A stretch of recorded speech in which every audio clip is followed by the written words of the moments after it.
Hai guys, selamat berjumpa kembali dengan novel populer viral kesayangan Anda ini. Saat ini admin ingin menghadirkan sebuah novel yang alur ceritanya sangat menarik dan seru. Novel ini berjudul Kaisar Agung Seni Bela Diri. Sebelum mengikuti keseruan ceritanya, mohon bantuan kalian untuk subscribe, like, dan share video-video yang ada di channel ini. Selamat menikmati.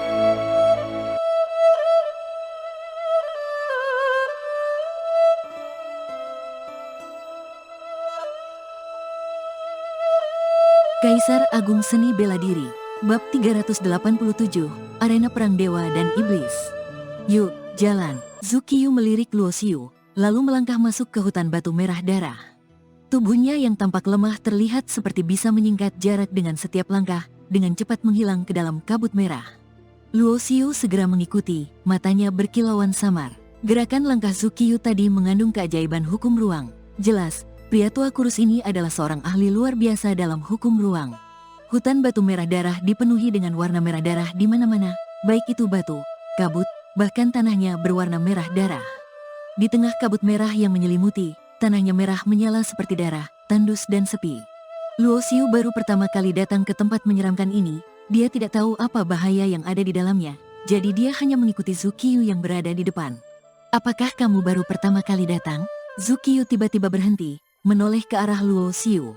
Tubuhnya diselimuti cahaya perak, mencegah kabut merah yang sangat korosif itu mendekat. Benar, Luo Xiu tidak menyembunyikannya, karena ketidaktahuannya tentang medan ini akan dengan mudah terlihat. Tempat ini sangat berbahaya, jika kamu belum pernah ke sini, kamu harus berhati-hati. Zukiyu berkata dengan suara rendah, tanpa menjelaskan lebih lanjut. Berbahaya, Luo Xiu merasa bingung, tidak mengerti maksud Zukiyu, karena peta slip giok yang diberikan Tang An tidak menyebutkan hal ini. Tiba-tiba, kabut merah di sekitar mereka mulai bergolak, mengeluarkan suara seperti tangisan hantu.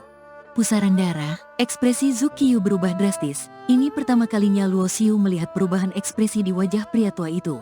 Luo Xiu bahkan tidak sempat bertanya apa itu pusaran darah, karena dia langsung merasakan gelombang niat membunuh yang dahsyat mengalir, membuat kabut merah di sekitar mereka berputar cepat, membentuk pusaran darah. Pertahankan diri dengan penuh kekuatan. Zukiyu hanya sempat mengucapkan satu kalimat, lalu mengeluarkan tungku hitam dan melompat masuk ke dalamnya. Celang, celang, celang. Niat membunuh yang menakutkan dalam pusaran darah itu tampak seperti bilah tajam yang memotong dan menghantam tungku hitam, menghasilkan suara berdenting yang memekakkan telinga. Gelombang niat membunuh yang tanpa akhir membuat Luo Xiu juga merinding. Dia segera mengeluarkan tungku naga kembar. Dang, dang, dang. Niat membunuh seperti pedang dan pisau, menghantam tungku naga kembar, memercikkan bunga api dan mengeluarkan suara yang memekakkan telinga. Dua naga hijau di dinding tungku terbang naik, tetapi segera dihancurkan oleh niat membunuh yang tak terlihat. Tungku itu rusak dan bergetar hebat, cahayanya meredup. Bahkan tungku senjata terbaik tidak bisa menahannya. Luo Xiu terkejut. Tungku naga kembar adalah senjata terkenal dari zaman kuno, tetapi di sini tidak bisa menahan serangan niat membunuh. Betapa menakutkannya niat membunuh di sini. Namun, Luo Xiu tidak terlalu khawatir. Dia sudah membunuh banyak patriark bela diri, dan memiliki beberapa senjata pertahanan terbaik, jadi jika satu rusak, dia bisa menggantinya dengan yang lain. Selain itu, tubuh perangnya telah mencapai tingkat patriark, sudah menyentuh ambang patriark bela diri, sehingga dia bisa menggunakan gunung emas hitam kegelapan dan istana kegelapan. Kedua benda ini adalah harta yang digunakan oleh ahli kaisar bela diri, satu untuk serangan dan satu untuk pertahanan, dengan kekuatan yang luar biasa. Kaisar hitam kegelapan menjadi terkenal di zaman kuno berkat harta ini. Pusaran darah berlangsung sekitar satu batang dupa sebelum kabut merah yang berputar itu mulai tenang kembali. Tungku naga kembar penuh dengan bekas luka, rusak parah. Senjata ini telah mengikuti Luo Xiu paling lama, tetapi dengan kekuatannya yang terus meningkat, fungsinya kini hanya untuk alkimia. Ayo cepat pergi. Zukiyu melompat keluar dari tungku hitam. Tungku itu mengecil menjadi sebesar telapak tangan dan masuk ke dalam tangannya. Dia lalu bergerak cepat seperti angin, meninggalkan tempat itu. Luo Xiu juga tidak menunda, segera menyimpan tungku naga kembar dan mengikutinya dengan cepat. Dia menyadari bahwa tungku hitam milik Zukiyu sangat luar biasa. Setelah dihantam oleh niat membunuh yang mengerikan selama satu batang dupa, tidak ada sedikit pun bekas di tungku itu. Hal ini membuat Luo Xiu semakin yakin bahwa pria tua kurus ini bukan orang biasa. Beberapa saat kemudian, kecepatan Zukiyu melambat, dan Luo Xiu bertanya, apa yang baru saja terjadi? Kemunculan pusaran darah itu sangat tiba-tiba, dan niat membunuh yang dahsyat muncul tanpa peringatan, membuat orang merasa takut. Apakah kamu tahu mengapa alam bintang luar ini hancur? Zukiyu malah menanyakan sesuatu yang tidak ada hubungannya dengan pertanyaan Luo Xiu. Tidak tahu, Luo Xiu menggelengkan kepala. Alam bintang luar, awalnya bernama alam asal-usul, diserang oleh kekuatan besar, terjadi perang dahsyat, banyak dewa dan iblis bertarung sampai alam ini hancur, menyebabkan kehancuran dan kematian. Apa? Luo Xiu sangat terkejut. Kekuatan macam apa yang bisa menyerang sebuah alam? Namun, setelah bereaksi, Luo Xiu segera berpikir, apakah mereka datang dari atas? Benar, Zukiyu mengangguk. Dunia tingkat menengah sangat luas dan penuh dengan sumber daya yang jauh lebih banyak daripada dunia tingkat rendah seperti kita. Tetapi jumlah ahli di sana juga banyak, dan sumber daya tidak cukup. Jadi, beberapa kekuatan besar mengirim pasukan mereka untuk menyerang dunia lain, merampas banyak sumber daya untuk melatih generasi muda mereka. Dan hutan batu merah darah ini adalah tempat di mana para dewa dan iblis bertempur. Darah mereka meresap ke dalam tanah ini. Meskipun tubuh dan jiwa mereka hancur, niat membunuh mereka tetap ada.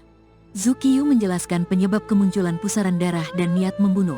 Setelah melewati waktu yang tidak terhitung lamanya, niat membunuh para dewa dan iblis itu tidak sekuat dulu, dan kemunculannya tidak teratur. Jadi ini adalah tempat kematian para dewa dan iblis. Luo Xiu menarik napas dalam-dalam. Meskipun kekuatannya kini sudah masuk dalam daftar ahli dunia tingkat rendah, dewa dan iblis masih merupakan eksistensi yang sangat jauh dan kuat baginya. Para dewa dan iblis sudah mati selama waktu yang tak terhitung lamanya. Namun niat membunuh yang tersisa masih begitu menakutkan, menunjukkan betapa luar biasa kuatnya mereka.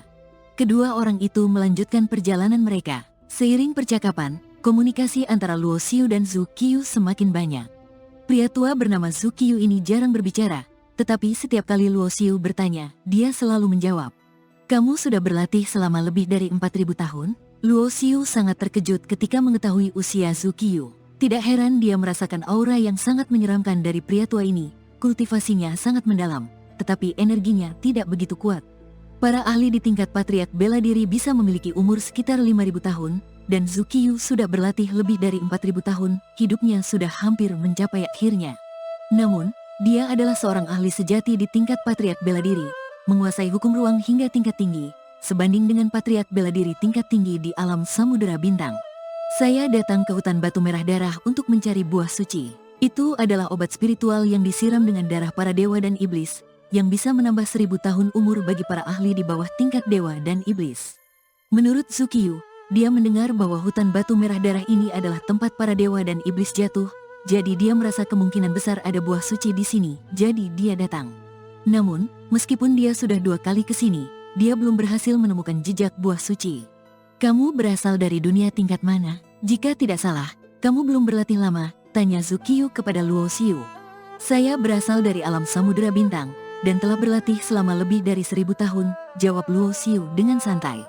Jika kamu bisa membuat saya tidak bisa melihat kedalaman kultivasimu, berarti setidaknya kamu berada di tingkat patriark bela diri 9. Dalam 1.000 tahun bisa mencapai tingkat ini, kamu punya kesempatan untuk mencapai tingkat kaisar bela diri dalam hidupmu, kata Zukiyu dengan kagum.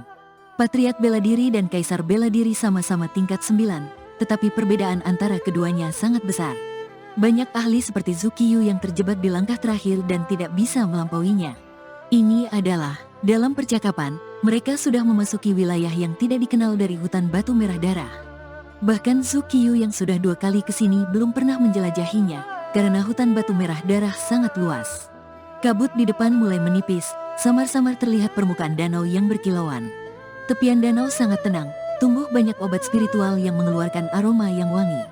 Begitu banyak obat spiritual, Luo Xiu terkejut, karena semakin mendekati, dia menyadari bahwa obat-obatan spiritual di tepi danau itu setidaknya berlevel 7, sebagian besar level 8, bahkan ada beberapa yang level 9. Luo Xiu segera mencari bunga pengumpul roh dengan kesadarannya dan menemukan tidak hanya ada 1, tapi ada 4. Buah suci. Zukiyu menjadi sangat bersemangat. Di tengah danau, tumbuh sebuah tanaman yang tidak mencolok, dengan akar dan batang di dalam air. Hanya bagian yang keluar dari air setinggi setengah meter, daun dan rantingnya memancarkan cahaya merah darah. Sebuah buah yang seluruhnya seperti giok darah tergantung di cabang, itu benar-benar buah suci yang legendaris yang bisa menambah 1.000 tahun umur. Buah suci adalah harta yang langka, membutuhkan darah para dewa dan iblis untuk tumbuh. Bahkan dalam ingatan Luo Xiu sebagai master alkimia tingkat 9, dia hanya mendengarnya tapi belum pernah melihatnya. Zukiyu melirik Luo Xiu. Buah suci adalah harta yang tak ternilai, Bahkan jika dia tidak membutuhkannya, jika dijual, pasti akan menarik banyak ahli yang hidupnya hampir habis. Saya tidak akan merebut buah suci, saya hanya ingin obat-obatan spiritual lainnya. Kita bisa mengambil apa yang kita butuhkan masing-masing, kata Luo Xiu, memahami kekhawatiran Zuqiu. Baik, Zuqiu tampak bersyukur. Meskipun dia yakin dengan kekuatannya, dia khawatir pertarungan akan merusak buah suci. Keduanya berubah menjadi cahaya dan melesat. Zuqiu yang menguasai hukum ruang dalam sekejap sudah berada di atas danau, tangannya meraih buah suci. Luo Xiu juga tiba di tepi danau, dengan gerakan cepat memasukkan semua obat spiritual, terutama 4 bunga pengumpul roh, ke dalam cincin penyimpanannya. Tiba-tiba, aura yang sangat menakutkan muncul dari dalam air danau. Celaka, Zuqiu yang hendak memetik buah suci berubah wajah. Awas, seru Luo Xiu, tapi sudah terlambat. Boom, sebuah pilar air besar naik, menghantam Zuqiu dan membuatnya terlempar. Jarinya hanya beberapa inci dari buah suci. Sementara itu, air danau yang berkilauan berubah menjadi darah merah dalam sekejap. Darah di danau terus berkumpul, membentuk sosok humanoid berdarah yang tampak menyeramkan. Iblis darah, Zuqiu terkejut. Darah dewa dan iblis telah berubah menjadi makhluk hidup setelah bertahun-tahun, dan berubah menjadi iblis darah. Sosok humanoid berdarah itu mengeluarkan suara mengerikan, bergerak secepat kilat darah, menyerang Zuqiu. Iblis darah ini memiliki aura yang sangat kuat, meskipun belum mencapai tingkat kaisar bela diri, setidaknya setara dengan patriark bela diri tingkat tinggi. Boom, Zuqiu menghadapi musuh dengan serius, mengeluarkan auranya sendiri dan memanggil tungku hitam yang mengambang di atas kepalanya.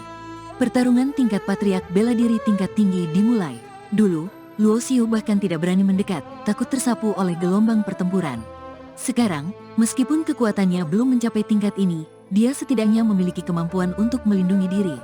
Iblis darah yang terbentuk dari darah dewa dan iblis secara naluriah akan memakan darah makhluk lain untuk memperkuat dirinya. Jadi ketika Zuqiu mencoba memetik buah suci, dia diserang untuk mengambil darahnya. Semakin banyak darah kuat yang diserap iblis darah, semakin menakutkan kekuatannya. Sementara iblis darah dan Zuqiu bertarung, Luo Xiu dengan cepat mengumpulkan semua obat spiritual di tepi danau. Tempat ini adalah bekas medan perang dewa dan iblis, tanahnya direndam oleh darah mereka, sehingga tumbuh banyak obat spiritual tingkat tinggi. Darah dewa dan iblis mengandung energi dan vitalitas yang sangat kuat. Kaisar Agung Seni Bela Diri, Bab 385, Tombak Perang Naga Hitam.